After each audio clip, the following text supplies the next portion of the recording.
Did you know that Popeye is technically a Disney film? Yeah, it's one of the few times that Disney actually worked with another studio to get a film made. And I'm here to talk about it today. Why? Because, in my opinion, I think too many people hate on this movie. Okay, it's not great. Okay, it almost destroyed Robin Williams' career. And okay, maybe it is a completely pointless film to have around. But with all those factors taken in, let's just look at the story. Robin Williams is Popeye the Sailor Man. He comes into town just looking to make a living for himself, and he ends up in a giant house with a giant family. One of them being Olive Oyl, played by Shelley Duvall. And if you know the Popeye cartoon, you kinda know the other characters he's gonna come across. There's a character obsessed with hamburgers named Weepy, a cute little baby named Sweet Pea, and a giant bully named Bluto, who always wants Olive Oyl, but Popeye is always there to fight for her. Well, that's all fair and good, but is that enough to make an actual story on it? The answer is, not really. So this story sort of goes all over the place. One minute, it's about him fitting in and getting annoyed with his tax collector. Another minute, it's about him entering a fight and trying to win this big cash prize. Another minute, it's about the baby and how he can predict the future, guessing what's gonna win what race. And another point, it's about him trying to find his long-lost father. And at another point, it's about Bluto wanting to marry Olive Oyl while also looking for buried treasure. It's holy smokes, what isn't going on in this movie? This isn't Popeye the movie, this is Popeye the 5 or 6 cartoons thrown into one.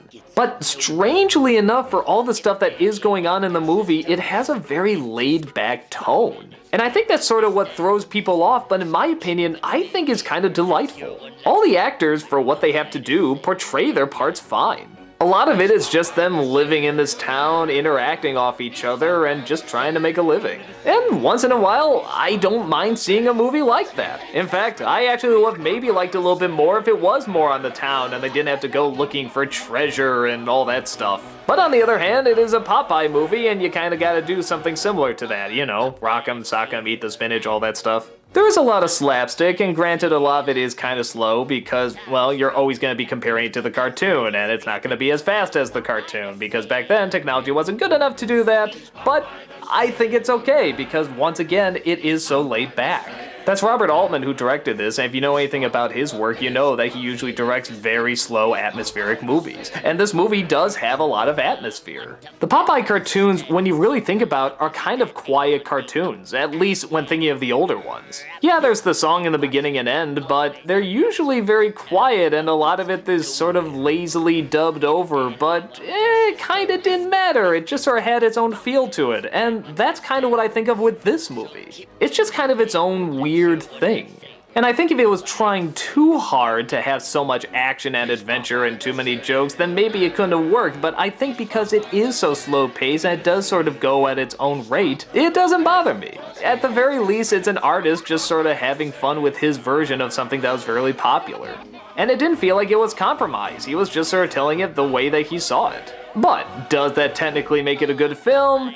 Yeah, probably not. Like I said, it is all over the place, it is pointless for existing, and, well, the slapstick can't match with the original animation. But I think for me, there's just sort of this nice environment to it, and it has some nice songs, some actual catchy songs. If you're looking for this great big grand adventure that has a lot of comedy that you're gonna be laughing your ass off to, this definitely isn't the movie, but I don't know, if you're a person who likes to spend some days just sitting back and chatting with some friends and doing nothing much else, this is kinda like the cinematic version of that. You know, with a few goofy moments thrown in, but hey, that happens a lot of laid back conversations too, right? I can't help it, I have a soft spot for this movie. And if you don't like it, I'm not gonna act like I don't understand. I do. A lot of people can find it boring, they can see it as not very funny. But for me, I see it as just kind of a nice film to pop in to relax to. It's got a few funny visuals, some fun performances, some enjoyable songs, and a lot of good atmosphere. Yeah, it's cheesy and corny, but for making Popeye into a movie, what did you expect? I actually think it's a lot better than what they could have had. At least for the time period and what technology would allow. Now you could probably make it all CG with a lot of in-jokes and adult jokes and stuff, but for back then, I don't think this is half bad. From my point of view, it's tough to the finish.